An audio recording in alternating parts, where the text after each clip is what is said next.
So I had to stop recording. Some people were passing by asking me questions and stuff, but here we are again, another day.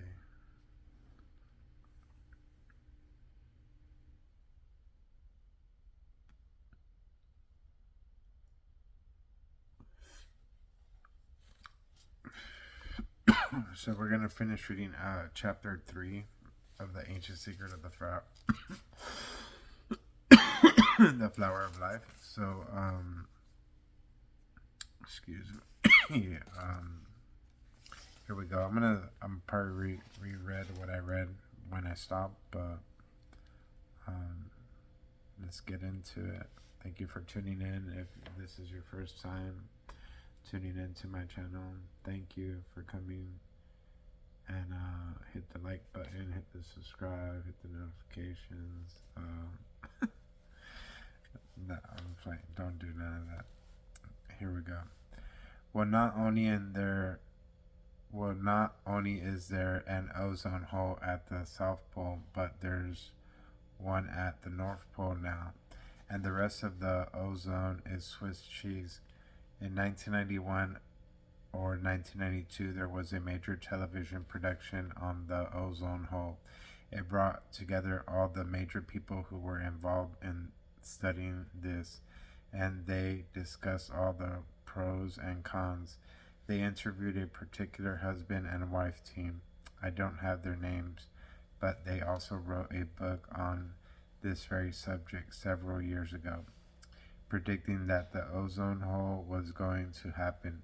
Before we even knew about it, they had studied it all according to this program, and the ozone is now undergoing changes exactly like they said it would and exactly the rate they predicted. The couple was brought on TV as the experts, and the interviewers asked, "Well, what do you think?"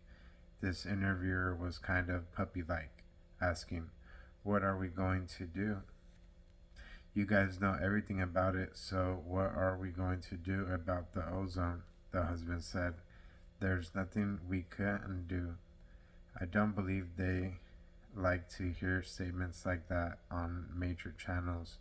The interviewer asked, "What do you mean, there's nothing we can do?"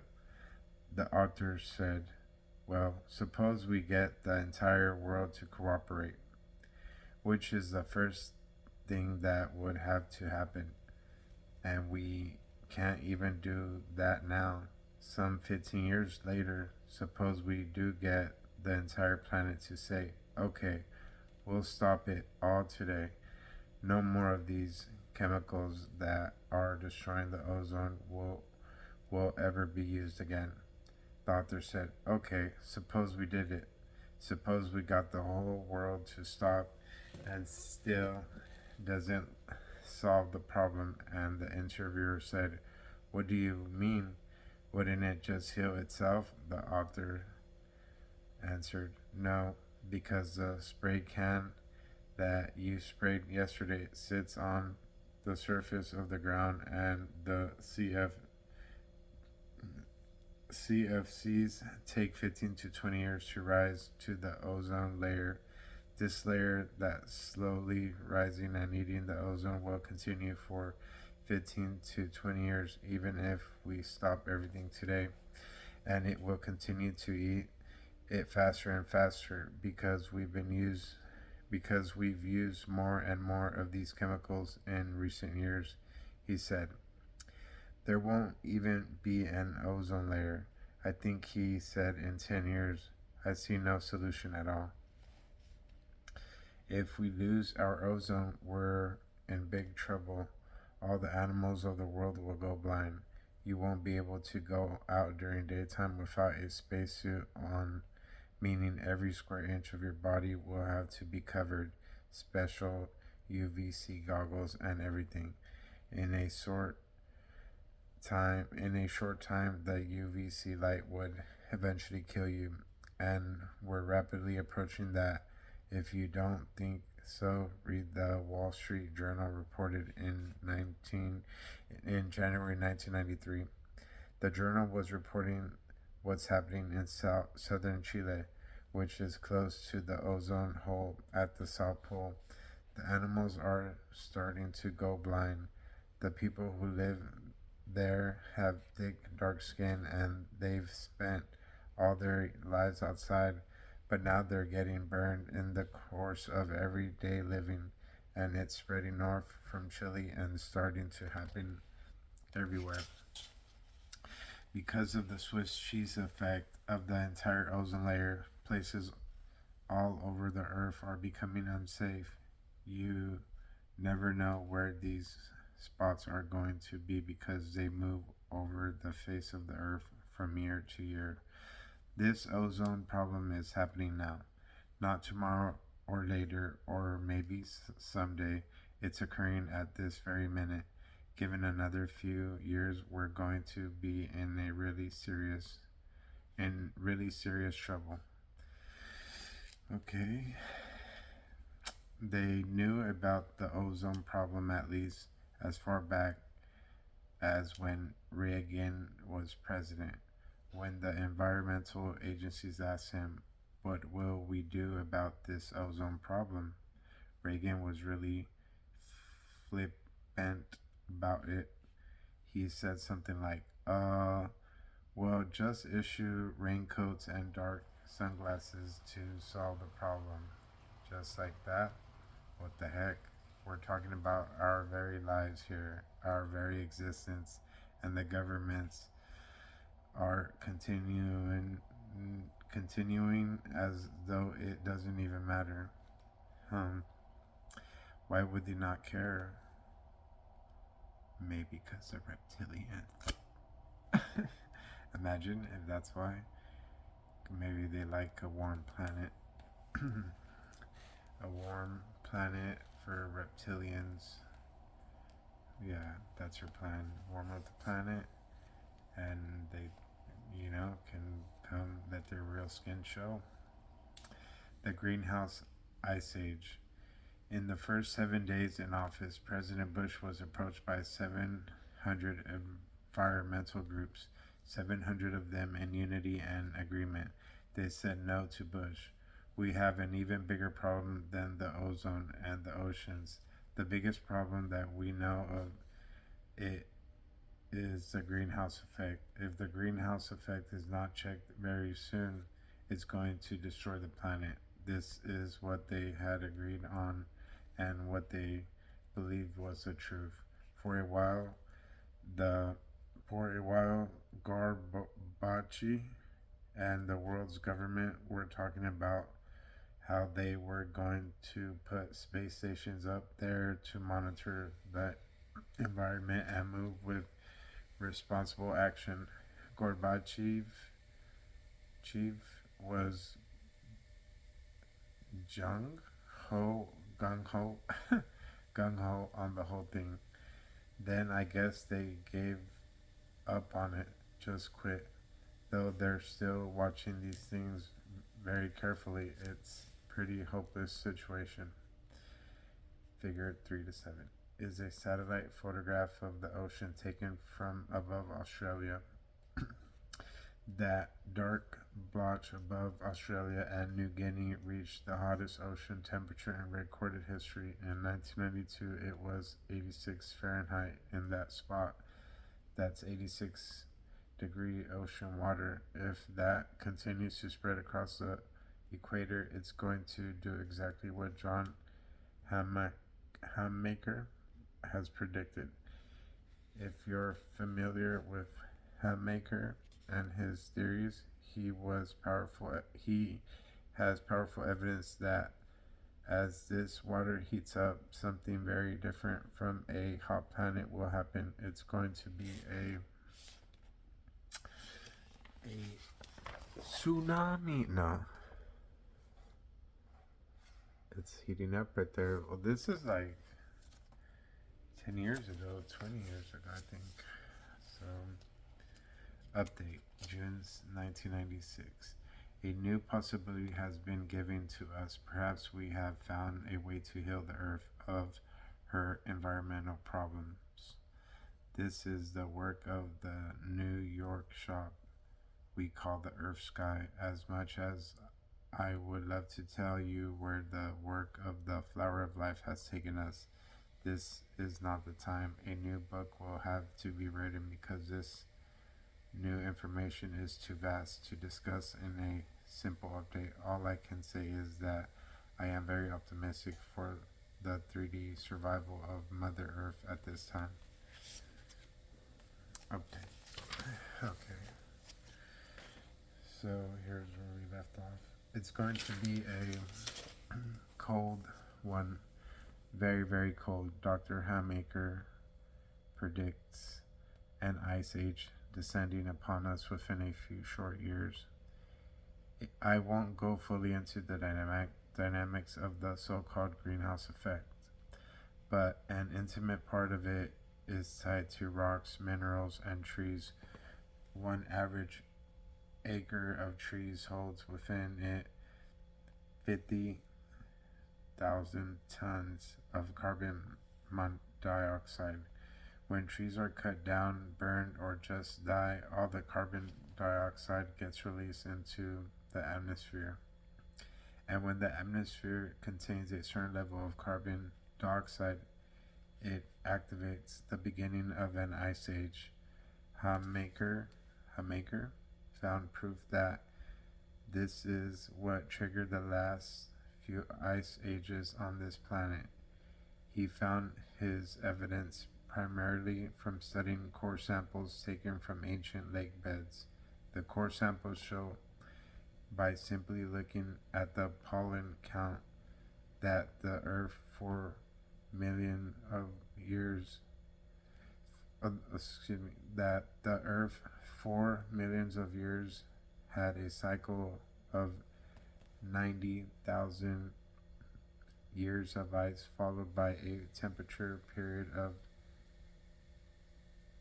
10,000 years, followed by 90,000 years of ice, followed by 10,000 temperate years. That particular cycle has been going on for a long, long time. In addition, Hamaker has discovered, and other people have verified it, that the length of time it takes to go from a warm age into an ice age is mere 20 years. People who have been studying this for a long time believe that we're possibly now around 16 to 17 years into that 20-year cycle. But of course, no one really knows, and they say that when the end of the 20 years or so is reached, snaps fingers in a single day, less than 24 hours, it'll all be over. The clouds will be backed up over the earth. The average temperature will drop to about 50 below zero, and most areas of the world won't see the sun again for 90,000 years. If those guys are right, we've got only a few more years of sunshine. It'll keep getting warmer and warmer and hotter until that day hits, then snap. It'll be all over. I'm not going to give all the details of Haymaker's work, but I suggest you do the research yourself. If you want to know about it, it has powerful evidence. Study what he has to say. His book is called The Survival of Civilization. Ice Age to Warmth. Ice Age to Warmth. A quick switch. What do you guys think? Are we warming up? Is the world warming up? Is it? And I mean, they keep saying all kinds of stuff, and who really knows? And this is written a long time ago. I keep stressing that. So things have changed. Maybe, who knows? A lot of manipulation, forces we can't even comprehend. heart. I mean, we know that one, so it could be you can control. They could be controlling the weather, and anything is possible. So here we go. Scientists have just discovered another surprise, which has some of them shocked and barely able to believe it. They thought that when an ice age recedes, okay, it would take thousands of years to warm back up again. But they now have evidence that it takes only 3 days, says an article written in Time magazine. It takes 20 years to go from warm to cold and 3 days to go from cold to warm. So the greenhouse effect is a major and serious problem. No one knows the answer, but what's scary is that they're trying to instigate supposed answers that are totally untested. They're all fighting about whose answer is the best and who wants to do what, but nobody knows. It's like the ozone. They've got maybe 15 different ideas about what to do to fix the ozone, and any one of them might make it better or worse. No one knows what these things are going to do because we have never done them before. We seem to be willing to experiment on ourselves to find out if we're going to make it or not. Underground atomic bombs and CFCs. Boom!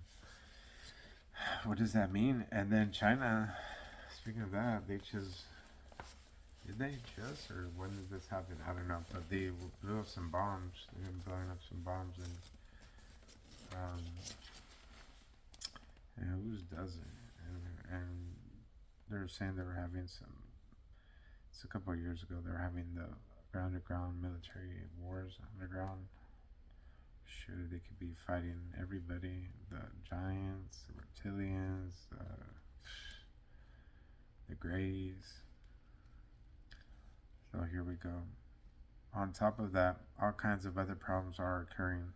Some things are so scary that governments are afraid to tell you anything at all.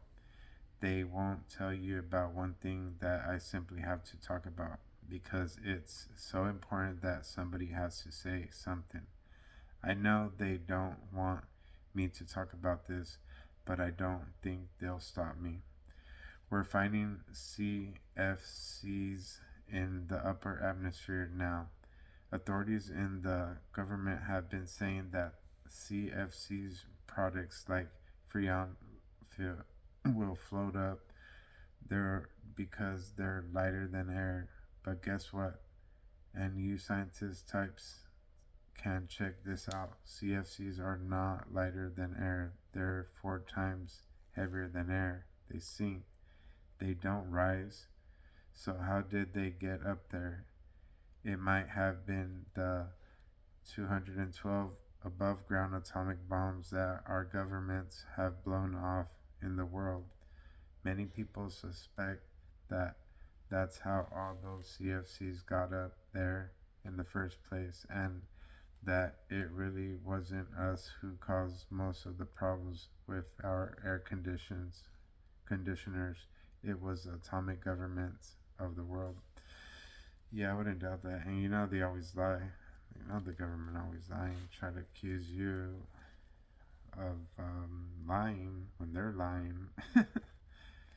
As that's the best bet. Sorry, that's the best bet they could do. My laugh. But yeah, and you know what I just read the other day? They found plastics in the atmosphere, microplastics flying in the air. They found them in the water. They found them in people's arteries. So people are having plastic in their arteries, and speaking of that, like it's all like connected, like because they're putting plastic in the food. Like China was making like they caught like with plastic rice, different things. So you got to be careful if you're getting food from China because it could be plastic. So they're finding it in people's arteries. And they're getting clogged with plastic. So we're breathing in a bunch of plastic, microplastics, and they're everywhere. So we got to be careful. And I think they just need to come up with like a static, magnetic, like something pick up the dust or something, the plastic. But that's what's going on. At one point, they all went underground with their bombs, and we thought that's okay, they're bombing underground, nothing will happen. Now, it's not okay, folks. It's probably the most dangerous thing that's going on in the world today, even more than HARP. Here we go. See, in this book's a long time ago, this guy knew a bunch of stuff. And they're still doing it. It cannot prove what I am about to say, so do not believe it until you can prove it. Adam Thromboli,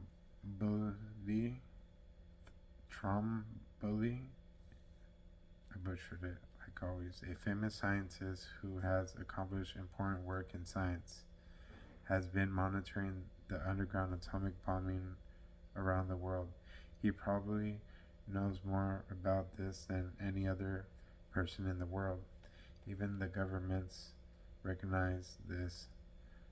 Tromboli explains what happens when these atomic bombs are exploded underground.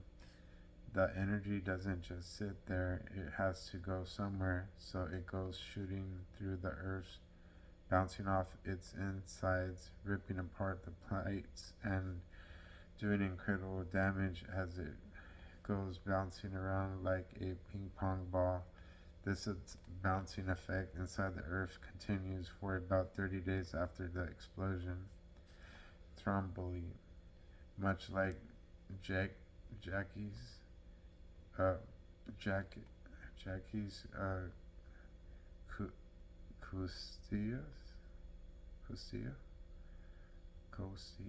I'm sorry, call him JC, and others, now has a theory that predicts all kinds of things that will happen, and they're all happening now.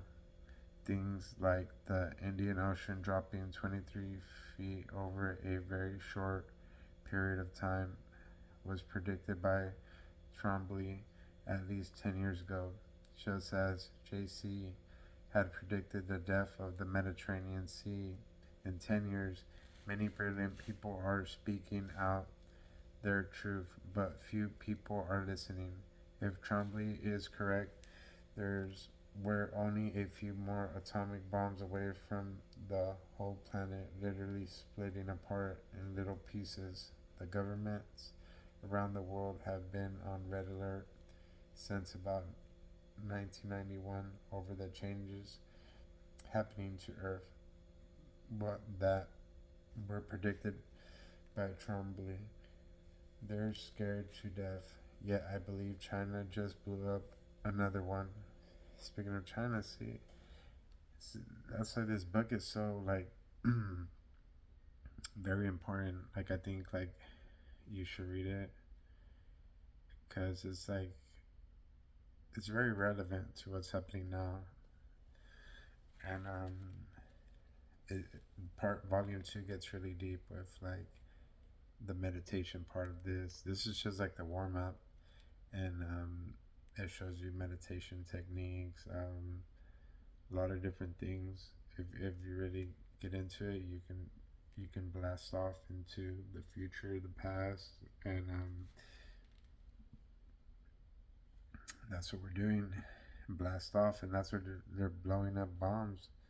Yeah, and that's just how I was just telling you a minute ago. China blowing up bombs, and who knows? It's a crazy world we're living in right now. We're in like seconds before midnight. So here we go. Yet I believe China just blew up another one, and the U.S. is talking about blowing one up just because China did. He's like, oh yeah, I do it better, you know. And then they're gonna do the space wars, and then they're gonna start blowing up bombs in space, nuclear bombs, and I'm sure they have, and that's what they're gonna lead up to, having the space wars, fighting the galactic wars, the aliens, the lion people. Everyone's just like fighting. It's like a whole crazy movie. It's very interesting. But I'm gonna read the side notes right here because it has a lot to do with harp. It's like it says a lot of stuff right now. So here we go. Update. Remember that Professor Einstein did not know for sure that when the first atomic bomb was ignited, the nuclear chain reaction would stop when the original fuel sample was expended. Our government knew that when this first bomb exploded, it might be the end of the world, all life over in a matter of minutes. But we did it anyway. This is spiritual incompetence. We are faced with another moment in history where our government has decided to take another chance with our lives. When HARP was turned on in the spring of 1997, they did not know for sure if the atmosphere was going to be destroyed. They still do not know for sure what the long range effects will be, just as they did not know during World War II with the Manhattan Project. What is HARP? You need to know. HARP stands for High Frequency Active Auroral Research Project. It is a weapon massively more powerful than the atomic bomb. They intend to beam more than 1.7 gigawatts billion watts of radiated power into the ionosphere and actually boil the upper atmosphere in order to create a mirror and or artificial antenna to transmit huge amounts of power to any specific area on. And that's what's really happening. And you already know it's the truth. The earth and this energy would be used to manipulate global weather, hurt or destroy ecosystems, knock out electrical communications, and change our moods and mental states. Not to mention that it could be used to try to destroy or manipulate the new Christ grid around the world. Read Angels Don't Play This Harp by Gene Manning and Dr. Nick B. Geach. You will learn more. I think he's referring to like that false flag, the Project Bluebeam, where they're gonna like project, because think about what satellites are. They're like, and who knows what kind of tech they have in there, but I'm assuming like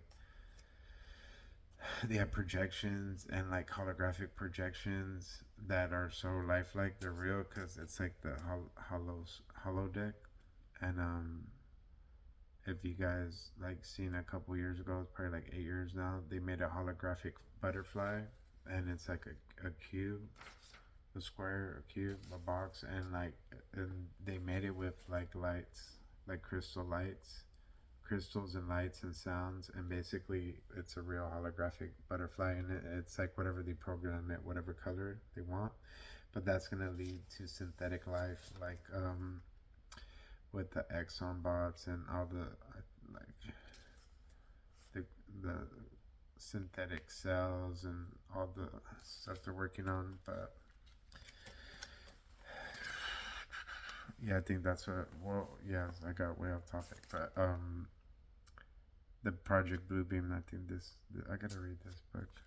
I never read it, but I think that's what he's referring to. But update: in 1995 and 1996, the secret government exploded 6 atomic bombs in an area near Moria Islands, part of the French Tahitian Islands. France, along with several other countries, placed these bombs into a scared physical place of Mother Earth's body.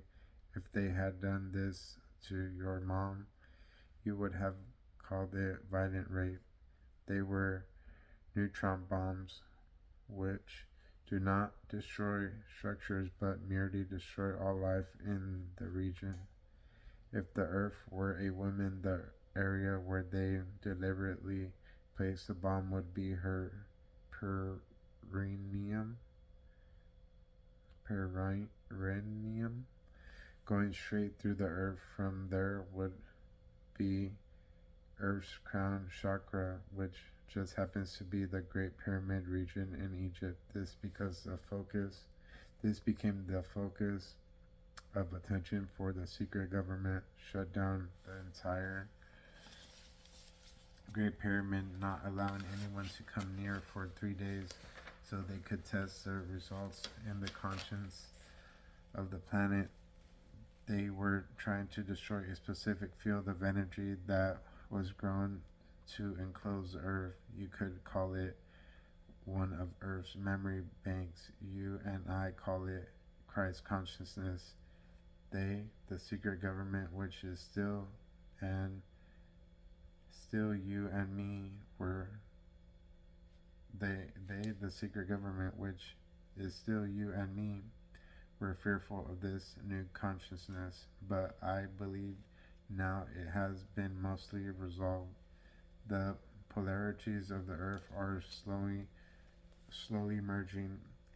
At the time of this transcript in 1993, we were living in a period of planetary insight. Now, in 1997, we are on the edge of planetary unity based on understanding that the great test is still ahead, especially if the secret government decides to use HARP to try to destroy the Christ grid.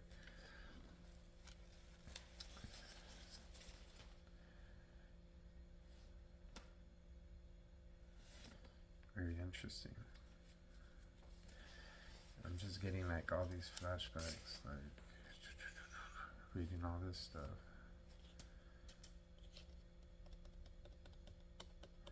And then, like, because like the vibes and the energy, the magnetic fields, people can't control themselves, they're going crazy, and people's equilibriums, their mental, or like everyone's like unbalanced.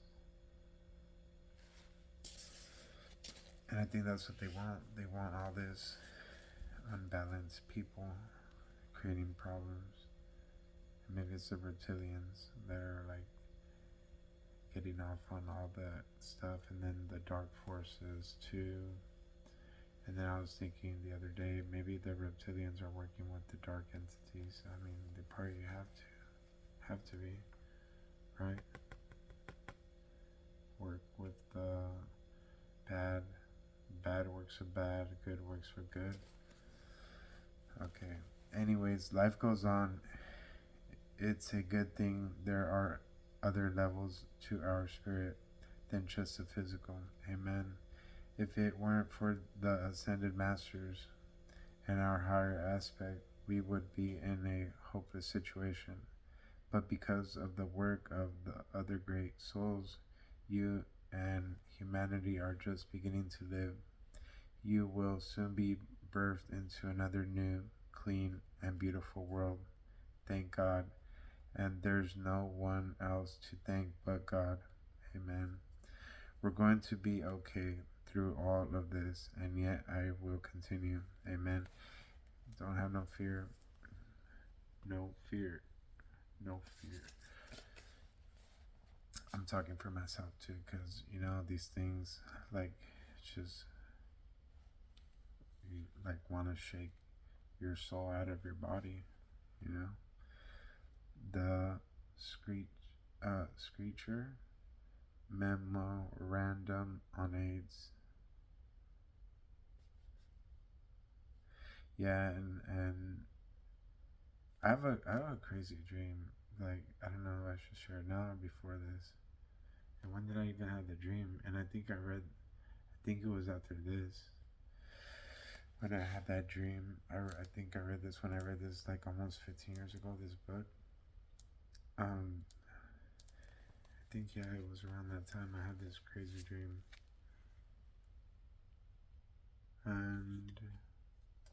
should I say?